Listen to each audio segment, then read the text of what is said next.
Alle mie spalle lo vedete, il palazzetto dello sport Chione Arena, all'interno migliaia di persone arrivate da tutta Italia per il concorso per appena 70 posti da infermiere bandito dall'azienda Zero. Sono partito ieri alle 20 da Lecce, poi sono arrivato stamattina alle 8 qui a Padova, quindi è un viaggio della speranza.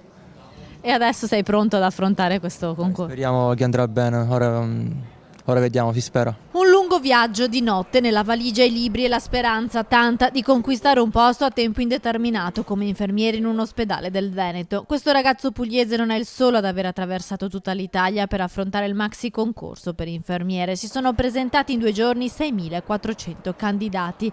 Il desiderio è quello di entrare nella graduatoria valida 3 anni per un'assunzione nel pubblico. Vengo da Imola. E quante volte hai provato questo tipo di concorso? È il 4º concorso che provo. E speri allora di trasferirti in Veneto? Spero di trasferirmi a Padova. Da dove arrivi? Da Napoli.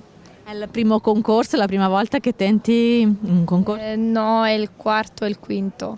C'è tempo anche per un ripasso, si studia fino all'ultimo minuto prima di entrare, un caffè e poi si è pronti per le prove, 2 test a risposta multipla. C'è anche chi arriva per sostenere un familiare. In realtà non sono un'infermiera, quindi è mia sorella. Tu stai aspettando allora? Esatto, sì, lei sta sostenendo adesso il test. Noi arriviamo dalla Sicilia. Le prove sono durate 2 giorni, poi l'attesa. Per 70 si aprirà la strada di un posto di lavoro, per molti altri che ambiscono ad un'assunzione nel pubblico invece l'attesa di nuovi concorsi.